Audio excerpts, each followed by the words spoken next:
Welcome to the Utah Inland Port Authority Board meeting. Today's October 6th, 2025. We are here at beautiful Southern Utah University. I consider myself a T-bird, as I did go to 1 year of school here. My very first year was here on this beautiful campus, and I had a great time, a great experience, and it was very formative in making me who I am today. So thank you, SUU, and all the T-birds out there. So today I want to welcome those in attendance. We have Bill Wyatt on our board here with us, as well as myself, Joel Ferry. I will be chairing the meeting today. And online, I see we have, I'll just recognize those board members online. We've got Jefferson Moss, we've got Victoria Petro, and we've got, I think Jonathan, Jonathan, there you are, and Jonathan Friedman. I would like to note as well that today the legislature was called into special session. And so several of our board members, as well as our chair, will be joining us at the appropriate time, but they're not with us at this moment, but they will be joining us as that special session is still ongoing. And so they're called away for that. So, but thank you all for being here, for participating, and for your attendance as we conduct the business for today for the Utah Inland Port. So today our agenda has been provided to you both to the board members and available to the public online. And so we will have on our agenda, we have an executive director report that will include some of the activities that have taken place in the Northwest Quadrant, as well as a logistic and strategy update. We will have 2 policies to review. And we also have a contract for professional services that we will review. The introduction of amendments to our project areas. These will be introductions in all of the above Iron County, Juab County, and Box Elder counties. For those of you who are here would like to give public comment, that we anticipate that will occur around 3:45. So just be prepared for that. Are we giving out cards or? Right. Okay. And anyone in the room, if you did want to do a public comment, if you could please fill out one of these cards here and hand it to Diana. She has her hand raised here. So if anyone would like, so just anticipate that around 3:45. So in order to speak during that public comment, you will fill out the comment card, hand it to Diana, and I just mentioned that. Okay. So all public comments to note will be limited to 2 minutes in length. And because that time is limited, please understand that we may not get to everybody who wants to comment, but we invite you to submit your comments in writing at the Utah Inland Port, inlandportauthority.utah.gov. So you can make those comments online and we will address those. So getting into it, we're going to skip the first item, which is approval of minutes, until we have a quorum. We'll bring that back up at the appropriate time. So Ben, I am going to turn the time over to you for your executive director report. Thank you, Mr. Chair, and thank you to all those who are with us both in person and online. It is always a pleasure to be in Cedar City, Utah. We saw some great economic data coming out of Iron County and the southwest region of the state last week. This area is still growing strong. It has a lot of good things going for it. One of the things we often talk about here in Cedar City is that people are willing to work together to get things done. That's always impressive, and that message always resonates whenever we come down to be part of, whether it's the One Utah Summit or things happening in the Iron Springs area. We appreciate our good AVP, Danny Stewart, who does a great job leading out in this area. We appreciate all our AVPs. Mr. Chair, if it's okay, we'll go to Stephen Smith for a report out on the Northwest Quadrant, and then I'll add maybe just a minute or 2 of commentary after that. All right. Mr. Chair and members of the board that are here at the moment, thank you. I'm also I'll give my SUU creds. I'm a graduate of Southern Utah University, class of 2002, way back then. And it is great to be back amongst my fellow T-birds and giving a quick update on the Northwest Quadrant of Salt Lake City, which is a little ways away from here, but since I did a presentation during the board retreat back in August and we went in a little bit more detail, I'm going to be very quick with this one today. and just provide some high level updates. As a quick reminder, these are the items that we're tackling as optimization in the Northwest Quadrant. So we've got a lot going on here. But for the sake of brevity, I'm going to tackle three things. The first of which is just a quick update on business development. We are still very actively working on some recruitment opportunities this year. We have submitted a number of responses to RFI. We've had a lot of organic opportunities come through for Salt Lake. One in particular that we're working on right now that we expect to bring to the board in November is another battery energy storage opportunity, representing probably another 200 megawatts that we're looking at in the Northwest Quadrant area. Again, this would be the second that we'd be looking at doing here, but it's really a great opportunity for us to ensure some stability in the Northwest Quadrant as far as it goes with energy, and an opportunity really for us to support green and clean energy opportunities there. So again, that company has already been through our committee, tax differential committee, and so we do expect to bring that for hopefully an incentive approval to the board next month. We are still also working through existing business growth and expansion. Some of us were lucky enough to get to visit Stadler a couple weeks ago when they opened up their new welding hall. I'm proud to say we had a hand in supporting that as well, and we're always looking for those opportunities. I'm going to touch on the baseline and preferred scenarios project. We are in the wrap phase for the baseline study. So we've spent the last 6 months, we started this back in April, working on the baseline study in partnership with Salt Lake City and WSP as the contractor. They've been doing a fantastic job with this. A lot of opportunity for us to get feedback from the community through our workshops, through our surveys. We got a lot of support through our own team and Caroline and a number of our team members and being out and about the Salt Lake community over the last summer, and it's been a fantastic opportunity. We're going to get the draft final report for that and the findings from the baseline. In the meantime, we are starting in on the preferred scenarios section of this study. So that's part B of this, taking all those findings from the baseline, starting to coalesce those into recommendations, and ultimately provide a list of scenarios for us to utilize as we go forward with Salt Lake and make determinations on how to spend tax differential in that area. Again, and moving right along, we are doing an open house session, actually 2 of those in November, where we are inviting members of the Salt Lake community on the west side to come in, review the preferred scenarios, weigh in on their ideas, what they like, what they don't like from those, and then ultimately that will turn into the final study. So that is coming up, and then we do expect to bring that back to this board for review in probably early 2026. Just because of the timing around the holidays and the legislative session. I also want to just call out, we are working on a transportation study with our partners at UDOT and Wasatch Front Regional Council. We are, as you'll recall in the last board meeting, this board gave us approval to move forward with that joint partnership with UDOT. We are in the contract process for that component, but in the meantime, the RFP for this study has already gone out. It went out last week. I believe it goes through the 20th of October for respondents for that. The scope of that effort we've highlighted on the map here is not the entire Northwest Quadrant jurisdiction, but really kind of north of California Avenue. Identifying freight opportunities, what are the connection points that we need to consider, public transits and their utilities as well. So this is going to be really a strong opportunity. And I'm going to differentiate this from the logistics study. This is really looking at that on the ground transportation and how things move through the Northwest Quadrant, with a particular emphasis on 7200 West, as that's absolutely critical to our efforts at the North Temple landfill. Any questions on that? Okay, with that, those are the 3 things I really wanted to cover, but I'm happy to answer any other questions about stuff happening in the Northwest Quadrant. I'll turn the time back.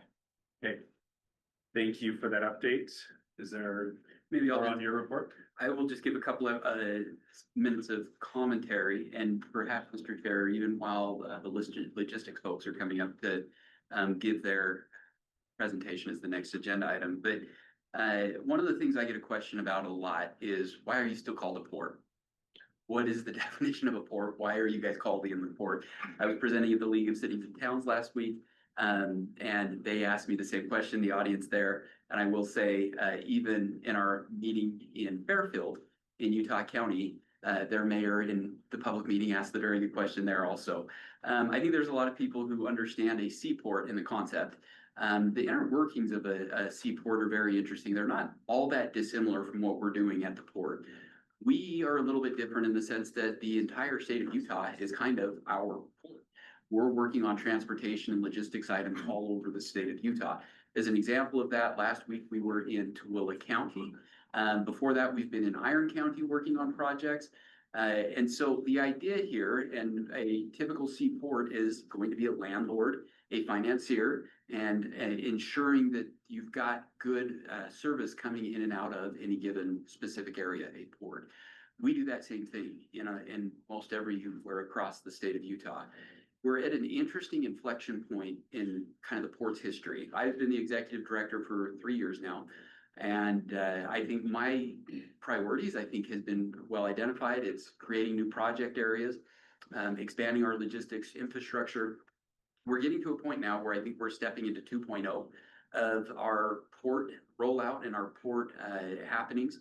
And I think we're going to see much more effort around project area optimization. I think we're also going to see much more area around port infrastructure as well. This is really important for the state. I say this a lot, but I haven't said this for a couple meetings. When it comes to our overdependency on the trucks, it's been well documented. I think people realize we've got more trucks on our roads than any other state in the country. We've got a lot of our air cargo, as Bill knows, and it's leading out on in terms of leaving the state to go to other airports. We'd like to see more of that captured here in the state of Utah. We realize as we do that, we're building a stronger economy. We're getting out to different parts of the state that have been left behind by the road network. This presents real opportunity for us. So now that we've got a good framework of project areas, logistics infrastructure that we're already starting to build out, we know who we are. The port is stronger than it's ever been. Now it's time to lean into strategy and really make a generational difference. So as we're looking at how we optimize our position in the state of Utah, you're not going to see us try and reinvent ourselves or anything like that. We're doubling down. We understand what it means to block and tackle as an inland port authority. So we're going to continue to lean in on those things that we've done really well, and we're going to keep working in on. We realize the economy's slowing down a little bit. And so there are some headwinds out there for sure.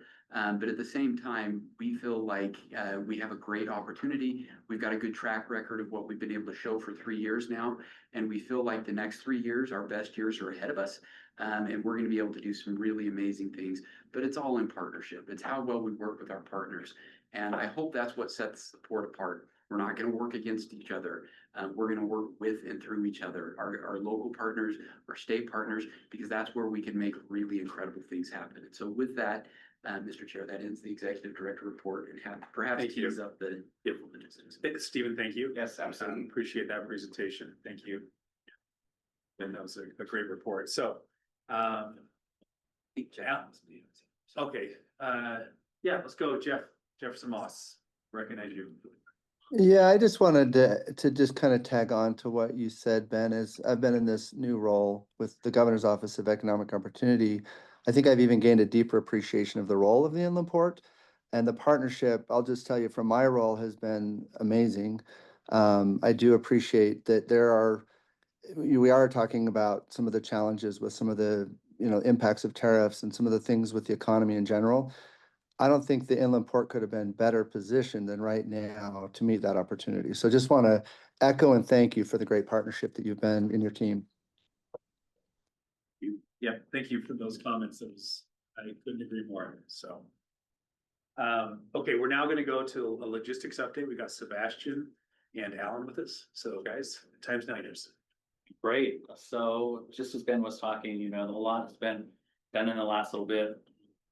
And we had gone out and we have the logistics strategy that we've been implementing against. And we talked with the board a couple of board meetings ago about all the things that we've done to implement against that. And there's three really main areas around that. There's the enhancing rail access throughout the state. There's improving connectivity with the coastal ports, and then there's also establishing an air cargo gateway.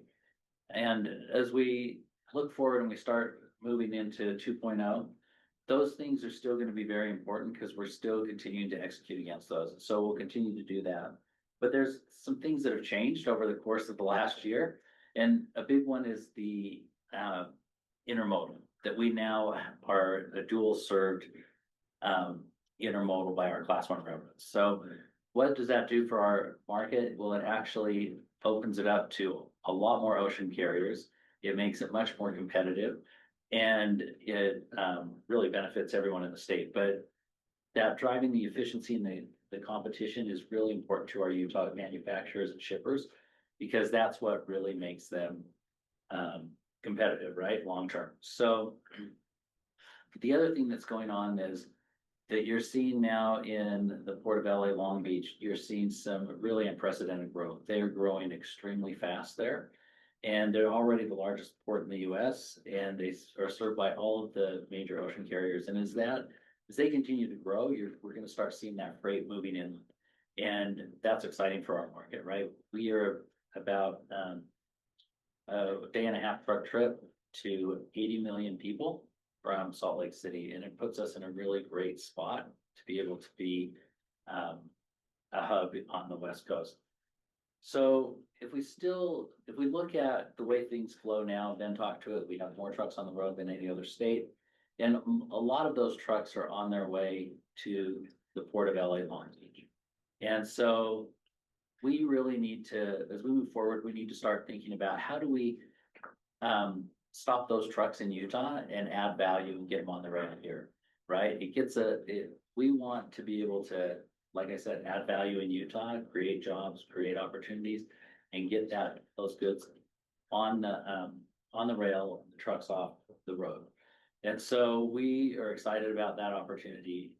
It's going to take a little bit of time as we educate and to start making that shift, because people will continue to do things the way they've done them for a lot of years. So, but we're excited about that opportunity. So we think that those are some things that are really playing in our favor. Just that we now are served, with a dual class 1 intermodal, and the amount of growth that's going on in the Port of LA Long Beach really positions us well for the future. So Sebastian's going to talk to us a little bit more about air now. So I just want to preface that it's now been a year and 1 month that I've been with the port. And if you would have asked me before I joined the port, could I have been able to execute on all the things the port intended to do?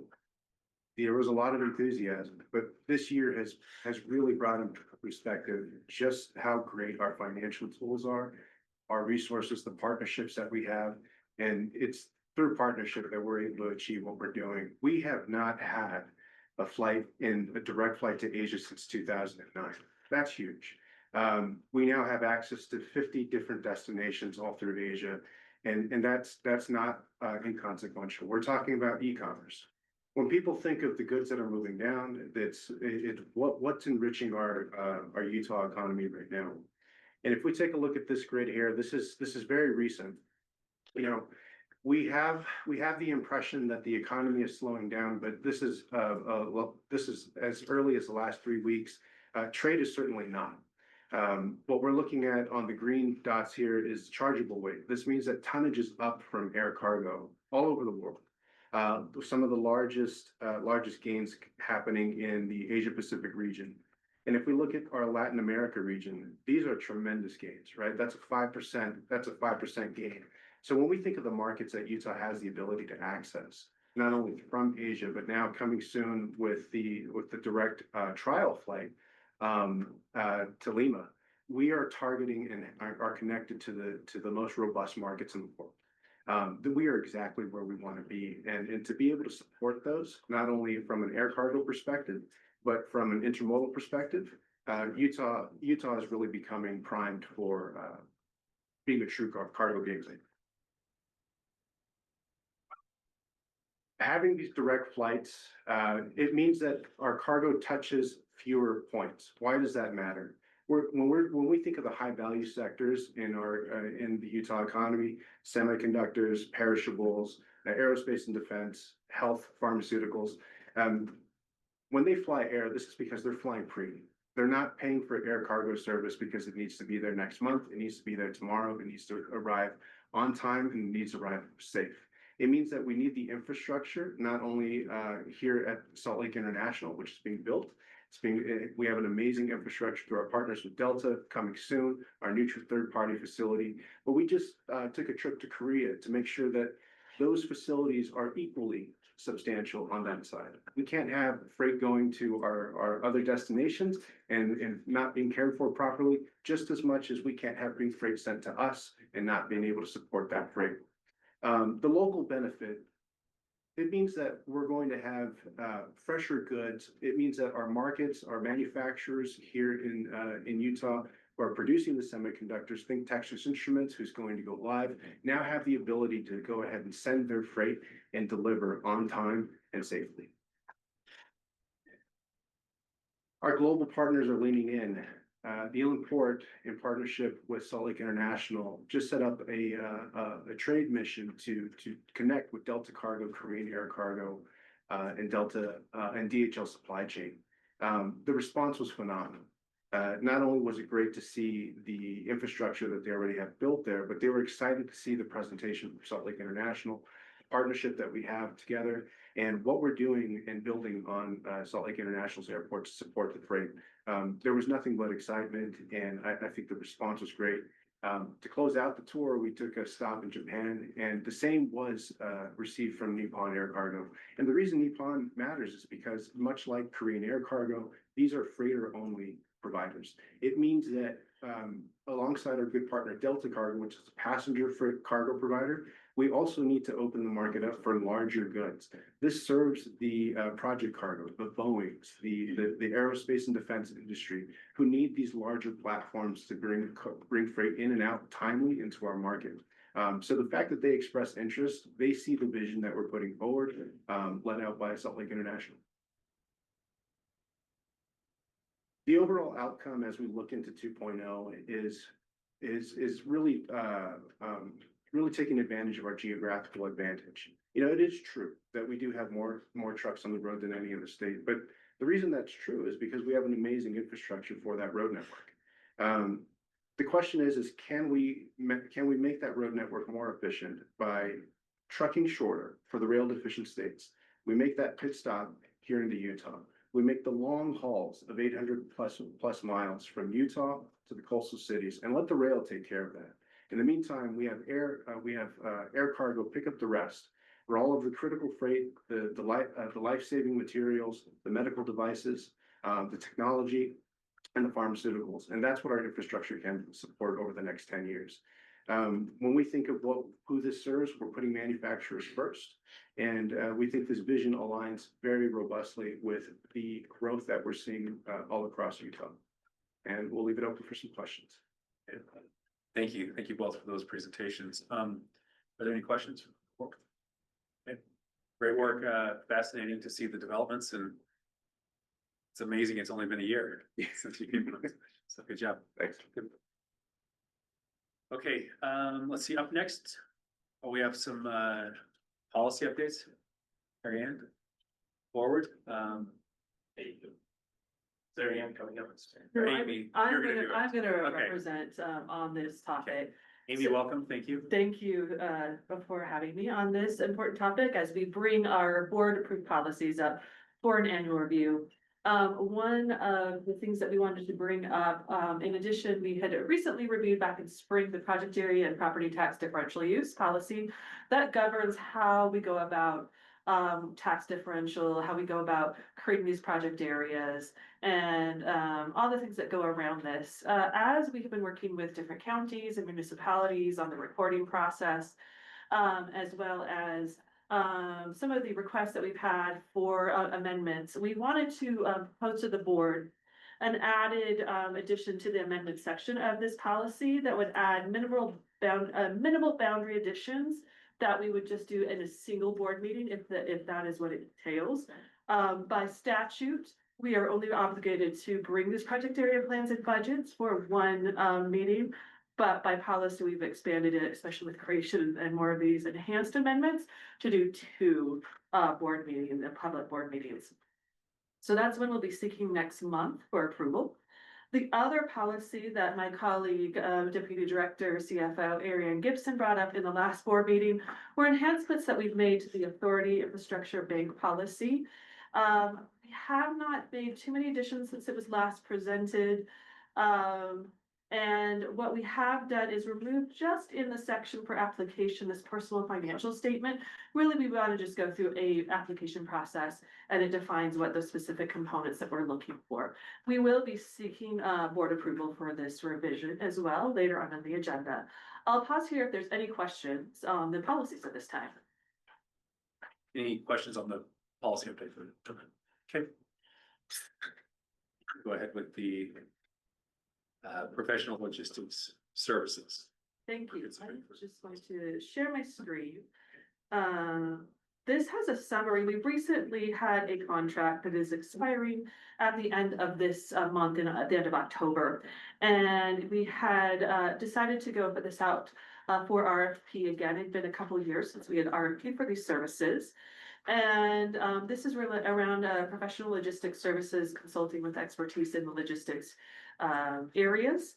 And after a thorough review for this, we have the evaluation committee agreed that Broadway Consulting we would like to award them a 2-year contract for averaging around $300,000 a year with a total cost not to exceed $600,000 for 2 years.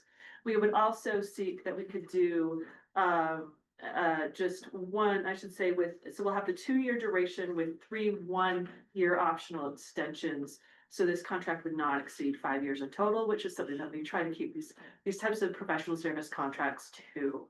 So I'll pause there if there's any questions on this. Okay, thank you. Chair, can I give Yes. just a half second? Oh, no, extra here too. Thank you, Amy, for that. Let me just mention for those who may wonder how this fits into the port infrastructure and organization.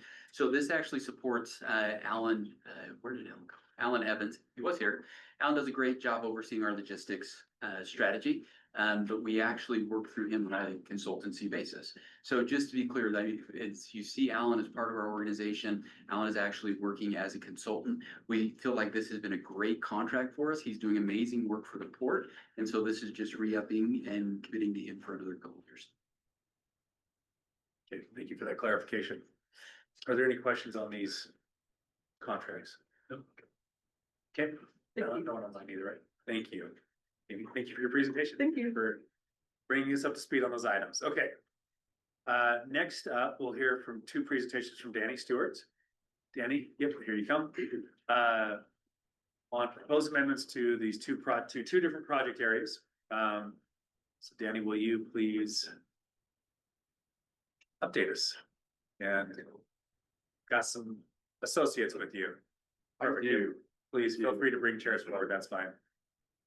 Okay, oh, there's more. We have one more chair you've got.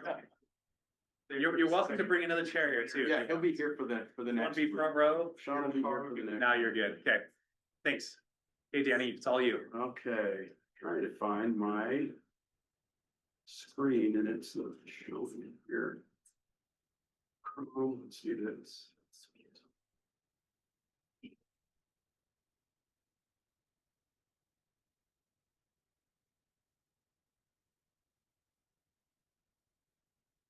This happened at the last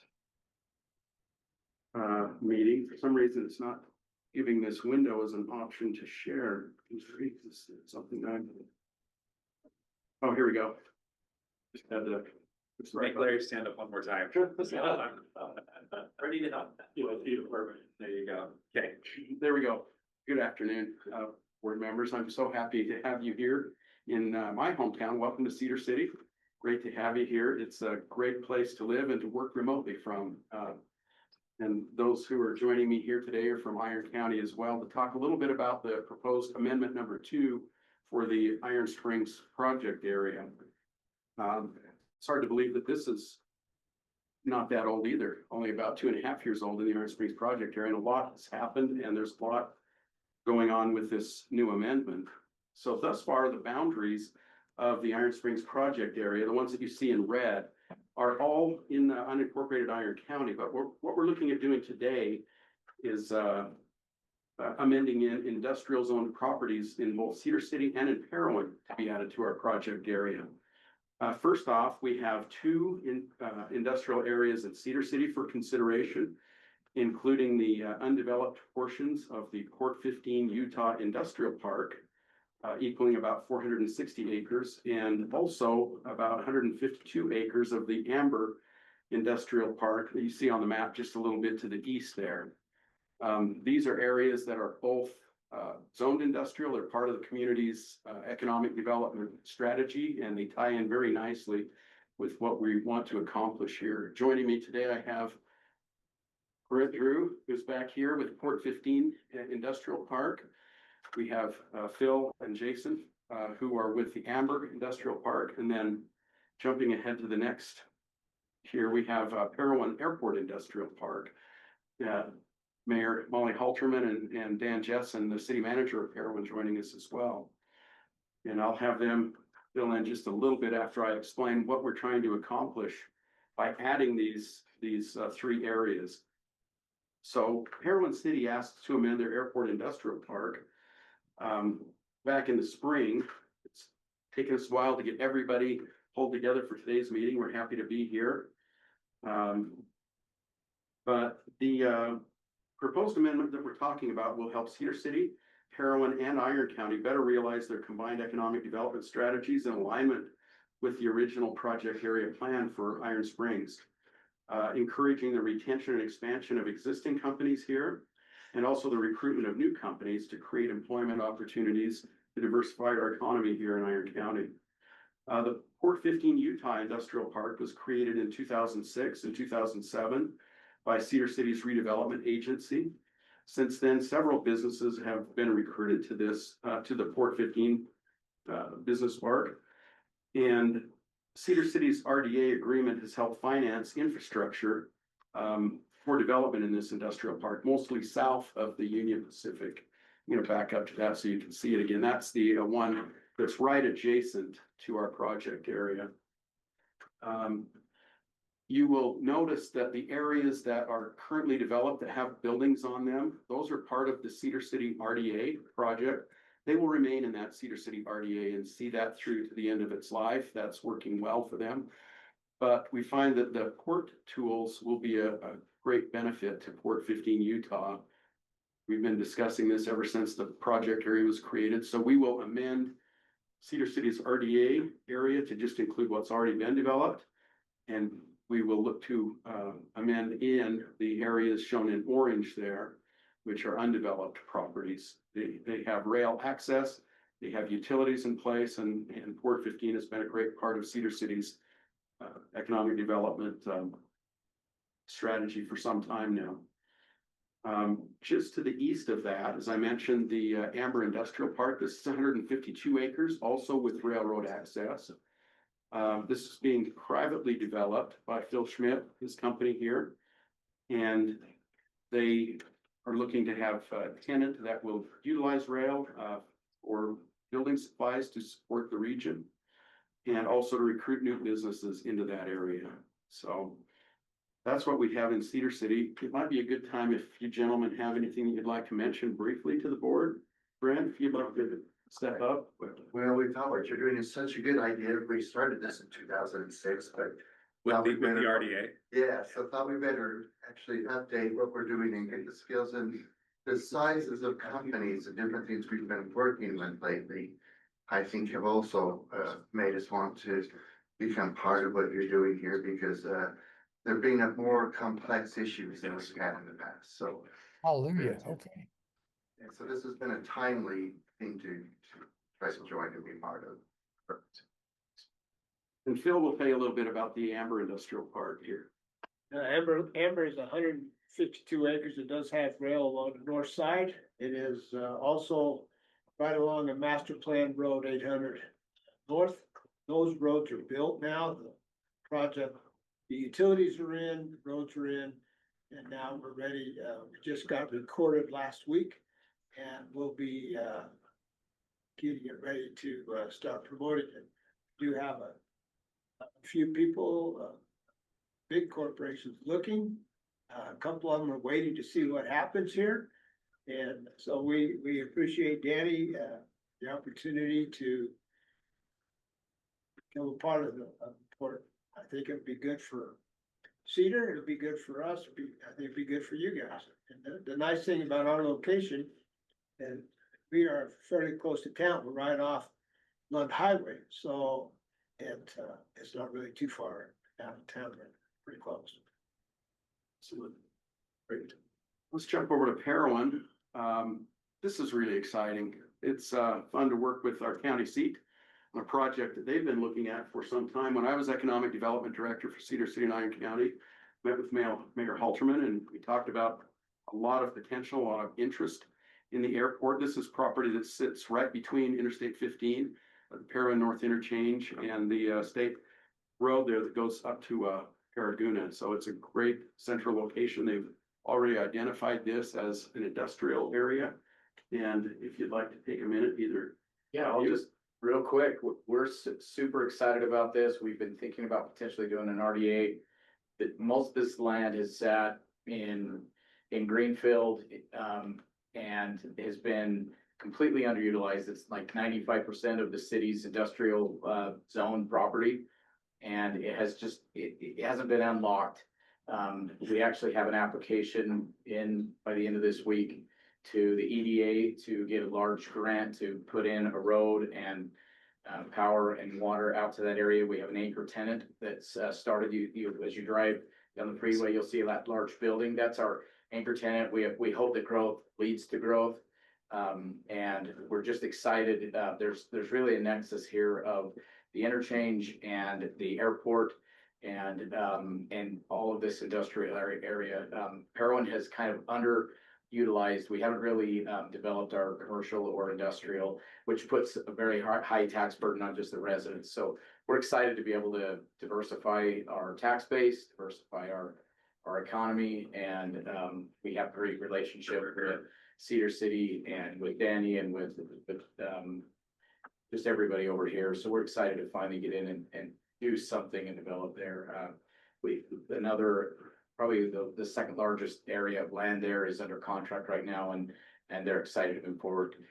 If we can join with the state, then we think we'll have better resources to be able to do that than we could on our own with this just an RDA. So we think it's a perfect fit. Hopefully, fingers crossed, we get this large EDA grant. We're also applying to GoYo for a match component of that. So I think we're right at a nexus where this area is about ready to take off. So thanks. Thank you. Fair? I was just gonna say, it'll be the first time Parowan will be able to kind of stand on its own feet with some economy that's sustainable and that we feel is basically, like Dan said, an opportunity that we are finally to a point that it's going to happen. And it's really exciting to be part of it, but this is a big component of it as well. Generational. Oh, absolutely. The thing that the port brings to all three of these areas is the ability to help develop the public infrastructure that will help them, the areas surrounding where they're at. It will help us attract the businesses we're trying to recruit. As you drove down, I'm guessing you drove down yesterday or today, you wouldn't know that we've taken about 3,400 semis off of the highways in Utah, but our two transload facilities have accomplished that, processing more than 850 rail cars since they've opened. And we look to have these three areas better utilize our transportation and other infrastructure and help our communities grow here. Any questions? Any questions online? I don't see any. Thank you. Thank you all. Well done. And thank you. It's really impressive project. So. Good job. I'll invite Sean up and we'll jump to another part of the stage here. Hello, Sean. Hey, right. Good. How are you? Good. Good. So we're going to hear now on the proposed amendment to the Central Utah Agri-Park project area. Excellent. Go ahead, Eddie. So very pleased to be to this point with, Central Utah Agri Park. This project area was also created back in 2023. We had an amendment of properties last year. And the property that we're talking about today is very exciting because this is really the heart of the project area. Central Utah Agri Park was named for what is going to be occurring on these parcels here. So the reason that we're looking to amend this property is due to our 6 regional councils Agri Park Board of Directors purchase of about 920 acres owned by Sitla for the development of the Agri Park. It's the heart, as I mentioned, of the creation of this project area. After an exhaustive search for nearly 2 years throughout Juab County in the areas that have been defined as part of our project area, this property we find makes the most sense in a lot of different ways, financially, infrastructure wise, and a lot of other opportunities that have presented themselves. We're also focusing on an additional 1,400 acres of privately owned adjacent land that could be developed for utilities and other businesses to support the Agri Park project area. It's anticipated that this property will be annexed into Nephi City with the same expectations. I brought along with me Sean Kerr, who is over the Agri Park for R6. That's what he is charged with, and he'll speak a little bit about what we're looking at with this property here and why this amendment's important. And we're really excited about this. The original location was a little bit further away, and we found in this site access to infrastructure that will save us tens of millions of dollars.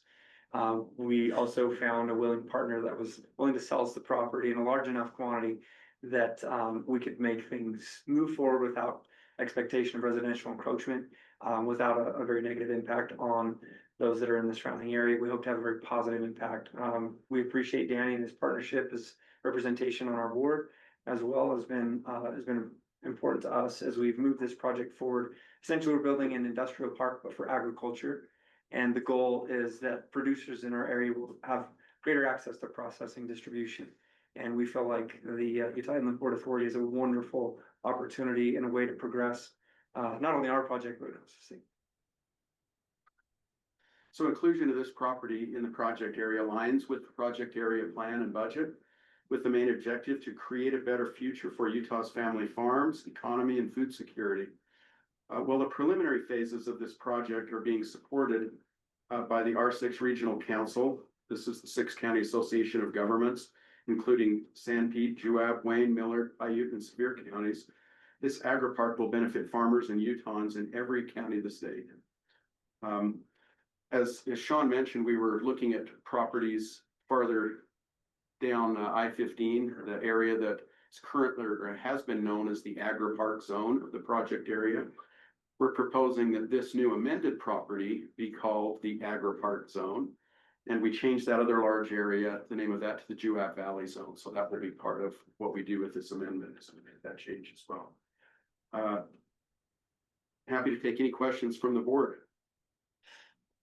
Okay, any questions? Can you hear me? This is Senator Stevenson. Yes. Hey, Senator, we can hear you. Just one quick question. Is this property more north of where I-15 makes the turn and goes across the valley and then heads back south? Is this more north up toward the north Nephi exit? This is, yes, off of the north Nephi exit, then it is north and west from there. It's about 4.5 Okay. miles north and west of Nephi and about the same north and west from Mona. So we're So out in between Mona and Nephi. And Okay, great. It's up on those foothills Yeah, there. yeah. So, East of the freeway or west? West. West. Out on the west hills. Okay.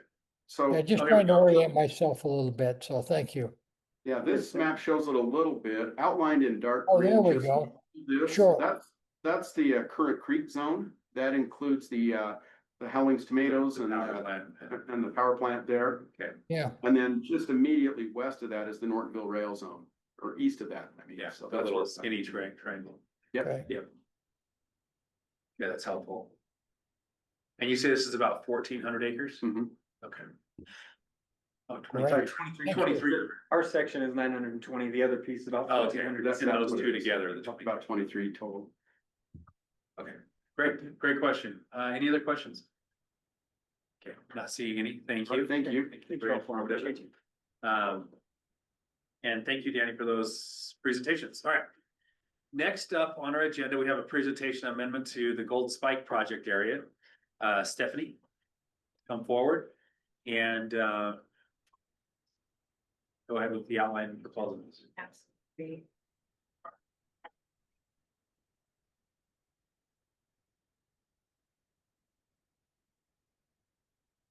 Thank you so much, Chair and Board. I'm excited to present the second amendment to the Golden Spike project area.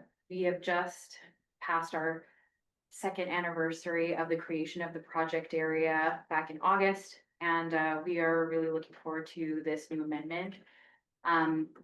We received a resolution from Willard City, who has identified 178 acres of land for industrial development in between two critical infrastructure assets, the Union Pacific Rail Line to the east and I-15 to the west. This zone is uniquely situated between Box Elder County and the Weber County labor sheds and will support the diversification of tax base for Willard City. We look forward to collaborating with Willard on this project. So here's a map showing the amended areas that we are looking at.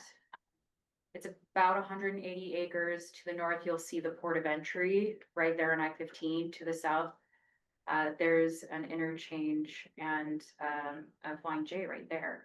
And so we have one developer who is has amassed all of this property. It's our friends at Millstream Partners. They were instrumental in bringing about the Lakeshore Learning Project in Garland, Utah. And so they know this market really well. They've been successful in attracting a fabulous project in Lakeshore to their original site up in Garland. And so we're really excited to be working with them again on this site. We'd like to acknowledge that this and future amendments will commit 3% of our differential to our wetland policy to support the protection of sensitive lands in this region. The developer let us know that they own about 200 acres of wetlands on the west side of I-15 right there. And they are really excited about this 3% commitment and look forward to submitting some projects on preservation that they anticipate for that acreage that they own. The Bear River watershed is a crucial tributary to the Great Salt Lake.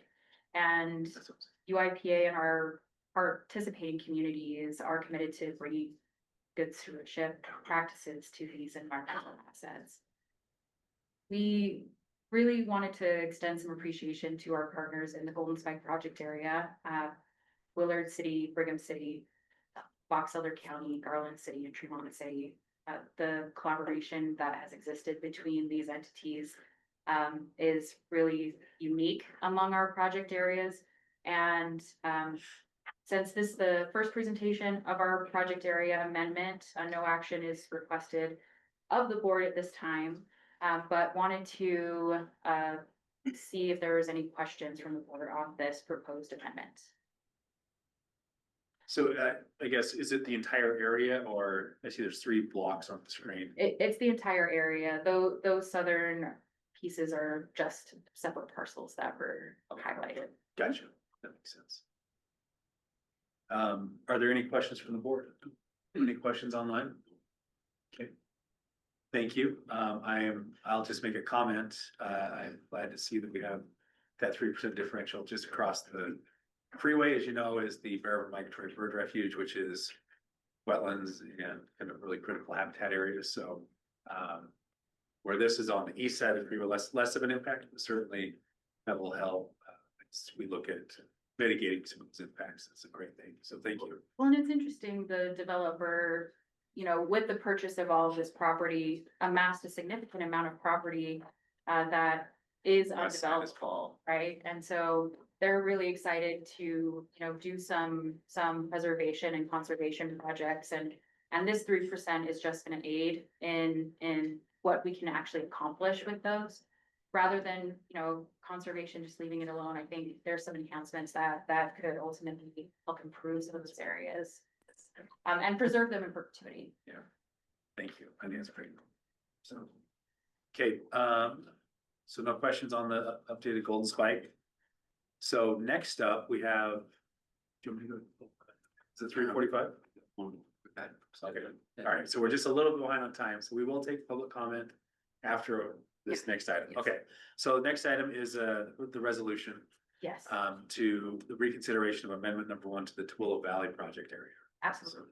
So we presented this to the board last meeting, and in accordance with the UIPA statute, staff is requesting a reconsideration of the board of the resolution approving the Twilla Valley Amendment number 1.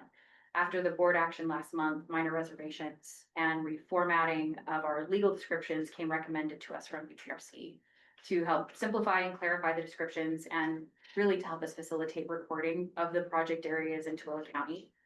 While the previous iterations of the legal descriptions were technically accurate, we believe that these changes will support the reporting of the project area and add clarity.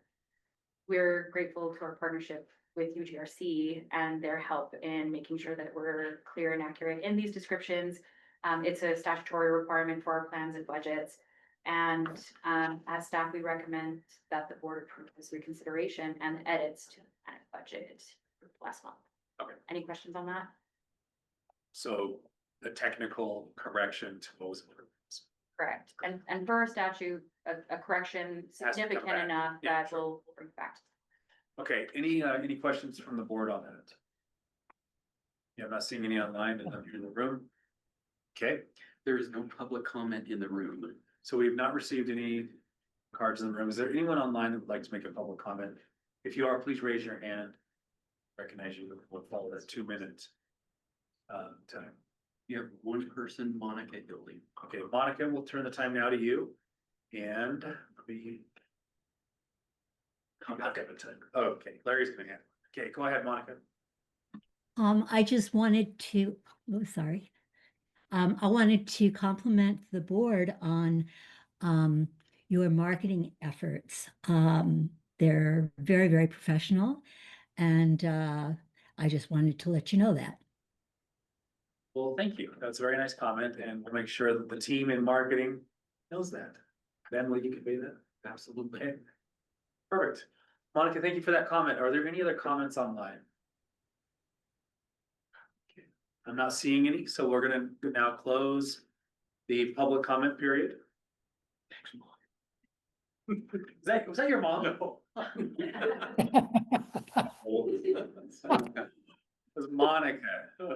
Thank you, Monica. Okay, we really do appreciate that. It's always nice to get positive feedback. Okay, we'll now go into, we do have, looks like I will confirm that we have a quorum online. Would you like to approve our minutes first? While we have a Yes, quorum? you do have a quorum. It should be noted Abby is with us online, Senator Stevenson is with us online, and Tyler Clancy is with us online, as is Jonathan Friedman. Okay. This Okay. is Senator Stevenson. I would make a motion to approve the minutes of our previous meeting. Okay, that motion is in order. Is there any comment or discussion with that motion?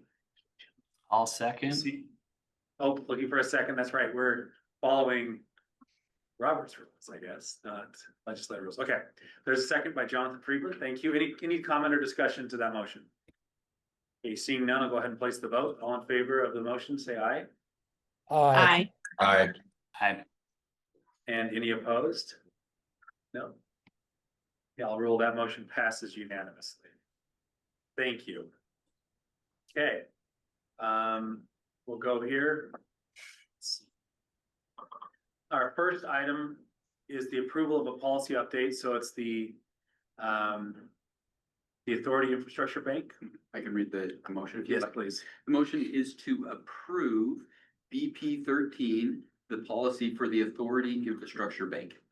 Okay. Is there someone who'd like to make a motion to approve that policy as presented? I would make that motion, the motion that Ben just read. I would also, let everyone know I don't want to make all the motions, so. You know, when people are online, they get really shy, Jerry.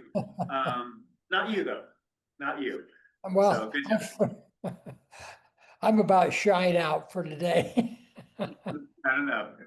Okay, so the motion is to approve the policy update on the Authority Infrastructure Bank.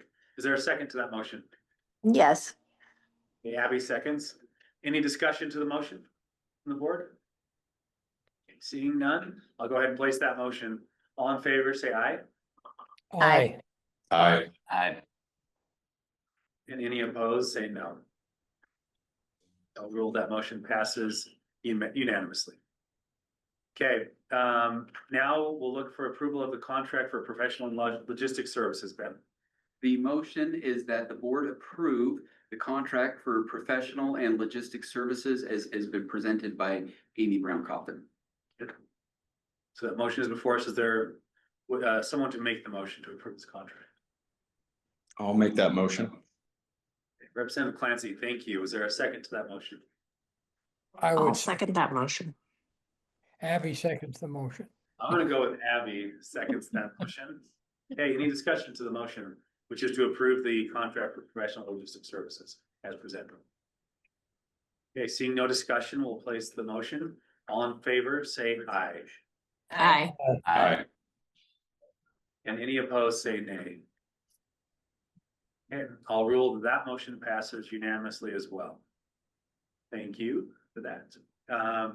Our next item of business is adoption of the resolution. Resolution 2025-45, which is reconsidering the amendment to the Tooele Valley project area. Do you want to read the motion for the record, Ben? Thank you, Mr. Chair. I'd be happy to. The motion is that the board approves resolution 2025-45, a resolution of the Utah Inland Port Authority Board adopting amendments to the Tooele Valley Inland Port Project Area Plan. Is there someone that'd like to make that motion? I would make the motion. No, no, someone else is there. Here, you can't tell us you don't want to and then want Well, to. well, you know, I get nervous He there's gets antsy. when there's this blank time. Awkward pause. Awkward I'm pause. just, I'm I'll gonna, second I'm at Jerry's home. motion. so we'll recognize Jonathan Friedman made the motion and Jerry is seconding the motion. The motion is to adopt the rules, adopt a resolution 2025-45, which is reconsideration amendment number 1 to Tooele Valley project area plan. So any discussion to that motion? No discussion. Okay, all in favor, I'll place the motion now. All in favor, please say aye. aye. Aye. And if there are any opposed, say nay. Okay, I will rule that motion passes unanimously. Thank you. That concludes our business. We have one final item of business, guys. I don't know, Jerry, you're doing a really good job. Look for a motion to adjourn. Motion to adjourn. That motion is in order and non-debatable. All in favor, say aye. Do I have to get a second? Aye. Aye. Aye.